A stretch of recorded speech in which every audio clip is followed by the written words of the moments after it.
بسم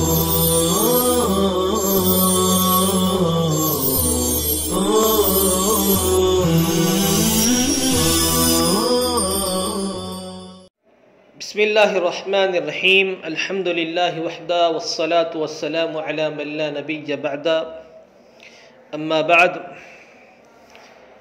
اگلا پیراگراف ہے خطبۃ طارق ابن زیاد عند فتح الاندلس کا ما بقیہ حصہ ہے۔ دیکھیے، وقد انتخبکم الولید بن عبد الملک امیر المؤمنین من الابطال عربانہ۔ عربانہ بیعانے کو کہتے ہیں۔ بیع میں مکمل ثمن دیے جانے سے پہلے کچھ رقم بھروسے کے طور پر جو دی جاتی ہے اس کو بیعانہ اور عربی میں عربان کہتے ہیں۔ اصل میں موسیٰ بن نصیر جو افریقہ کے بر اعظم افریقہ کے گورنر تھے، ولید بن عبد الملک سے انہوں نے اجازت لی تھی اندلس پر حملہ کرنے کے لیے۔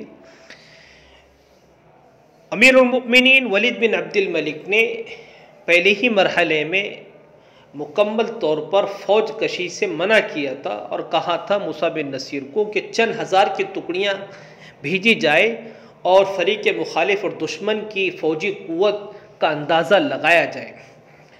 تو موسیٰ بن نصیر نے طارق ابن زیاد کی قیادت میں 7,000 کا اور ایک روایت کے مطابق 12,000 کا لشکر بھیجا تھا، لیکن اسی لشکر نے مکمل صفایا کر دیا تھا اور اسی لشکر نے اندلس پر فتح کا جھنڈا گاڑ دیا تھا۔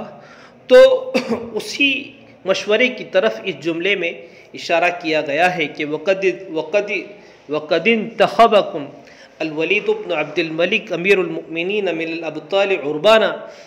امیر المؤمنین ولید بن عبد الملک نے تم بہادروں کا انتخاب بیعانے کے طور پر کیا ہے۔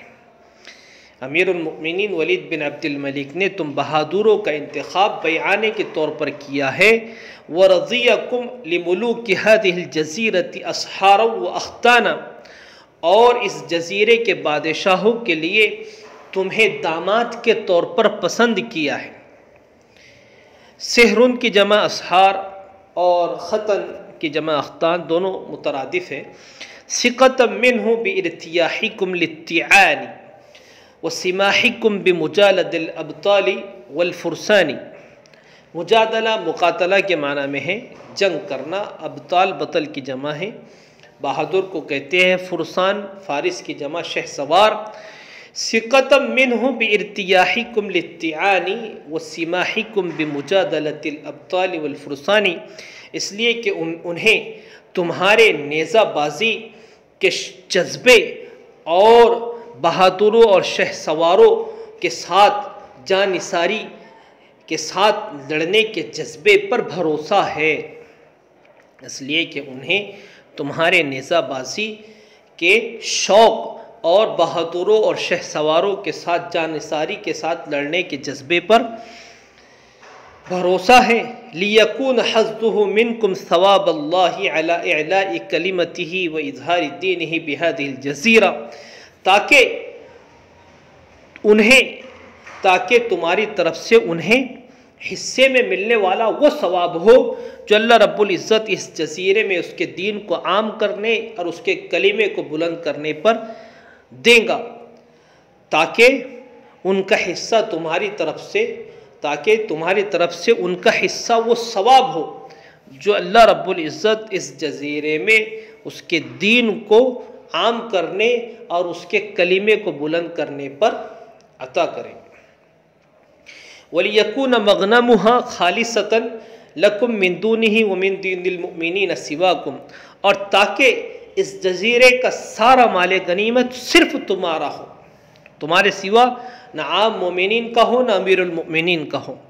واللہ تعالی ولی انجادکم، واللہ تعالی ولی انجادکم، اور اللہ ہی تمہاری مدد و نصرت کا ذمہ دار ہے، اور اللہ ہی تمہاری مدد و نصرت کا ذمہ دار ہے۔ علی ما یکون لکم ذکرا فی الدارین، علاوہ ازی یہ کارنامہ تمہارے لیے دونوں جہانوں میں یادگار ثابت ہوگا، علاوہ ازی یہ کارنامہ تمہارے لیے دونوں جہاں میں یادگار ہوں گا۔ وَاعْلَمُوا أَنِّي أَوَّلُ مُجِيبٍ إِلَى مَا دَعَوْتُكُمْ إِلَيْهِ، یاد رکھو جس کام کی میں تمہیں دعوت دے رہا ہوں، جس کام کے لیے میں تمہیں ترغیب دلا رہا ہوں، اس پر لبیک کہنے والا سب سے پہلے میں رہوں گا، اس پر لبیک کہنے والا سب سے پہلے میں رہوں گا۔ وَأَنِّي عِنْدَ مُلْتَقَى الْجَمْعَيْنِ حَامِلٌ بِنَفْسِي عَلَى طَاغِيَةِ الْقَوْمِ لُذْرِيقٍ فَقَاتِلُهُ إِنْ شَاءَ اللَّهُ تَعَالَى، اور دو فوجوں کے بھڑنے کے وقت، دو فوجوں کے ٹکرانے کے وقت میں فریق مخالف کے سرکش روڈرک پر حملہ کر دوں گا، حلہ بول دوں گا، اور پھر انشاءاللہ اس کو قتل کر دوں گا۔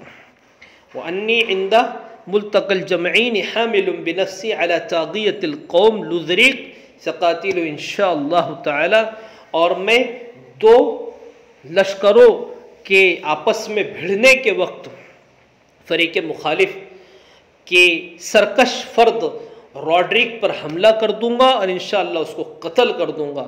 فَاحْمِلُوا مَعِيَّ، تم بھی میرے ساتھ حملہ بول دینا، حملہ کر دینا۔ فَإِنْ هَلَكْتُ بَعْدَهُ فَقَدْ كَفَيْتُكُمْ أَمْرَهُ، اصل لفظ ہے، اصل نفع الطیب جو اصل مصدر ہے اس تقریر کا، اس میں رجوع کرنے کے بعد میں نے اس لفظوں کی صحیح تحقیق کی ہے۔ اصل لفظ ہے فَقَدْ كَفَيْتُكُمْ أَمْرَهُ، فَإِنْ هَلَكْتُ بَعْدَهُ فَقَدْ كَفَيْتُكُمْ أَمْرَهُ، اگر اس کے بعد میں شہید بھی ہو جاؤں تو میں تمہیں اس کے فرض سے سبکدوش کر چکا ہوں گا۔ اگر اس کے بعد یعنی روڈرک کی ہلاکت کے بعد، اگر اس کی ہلاکت کے بعد میں شہید ہو جاؤں تو میں تمہیں اس کے فرض سے سبکدوش کر چکا ہوگا۔ وَلَمْ يُعْوِزْكُمْ بَطَلٌ، اعوذ يعیز، اعیاز یعنی انسان کسی کو ضرورت مند بنا دینا۔ وَلَمْ يُعْوِزْكُمْ بَطَلٌ عَاقِلٌ تُسْنِدُونَ أُمُورَكُمْ إِلَيْهِ، اور تم میں ایسے بہادر ذی عقل لوگوں کی کمی نہیں ہے، اور تم میں ایسے بہادر ذی عقل لوگوں کی کمی نہیں ہے جنہیں تم اپنے کاموں کی سربراہی سونپو، جنہیں تم اپنے کاموں کی سربراہی سونپو۔ وَإِنْ هَلَكْتُ قَبْلَ أُصُولِي إِلَيْهِ، اور اگر اس تک پہنچنے سے پہلے ہی میں شہید ہو جاؤں، فَأَخْلِفُونِي فِي عَزِيمَةِ هَذِهِ، فَأَخْلِفُونِي فِي عَزِيمَةِ هَذِهِ، تو میرے اس عزم کی تکمیل میں تمہارا نائب بننا ضروری ہے، تو میرے اس عزم کی تکمیل میں تمہارا نائب بننا، نیابت کرنا ضروری ہے۔ وَاحْمِلُوا بِأَنفُسِكُمْ عَلَيْهِ، اور تم اس پر حملہ کر دینا۔ وَاقْتَفُوا الْغَمَّ مِنْ فَتْحِ هَذِهِ الْجَزِيرَةِ بِقَتْلِهِ، اس جزیرے کو فتح کرنے کے غم میں مبتلا ہونے کے بجائے اس کے قتل پر اکتفا کرنا، روڈرک کے قتل پر اکتفا کرنا۔ فَإِنَّهُمْ بَعْدَهُ يَخْذُلُونَ، یہ عبارت اور اتنا جملہ آگے رہ گیا۔ فَإِنَّهُمْ بَعْدَهُ يَخْذُلُونَ، اس لیے کہ اس کے قوم اس کے بعد خود بخود شکست کھا جائیں گی۔ فَإِنَّهُمْ بَعْدَهُ يَخْذُلُونَ، اس لیے کہ اس کے قوم اس کے بعد خود بخود شکست کھا جائیں گی، بے یار و مددگار ہو جائیں گی۔ وصلی اللہ تعالی علی خیر خلقہ محمد وعلی آلہ واصحابہ اجمعین۔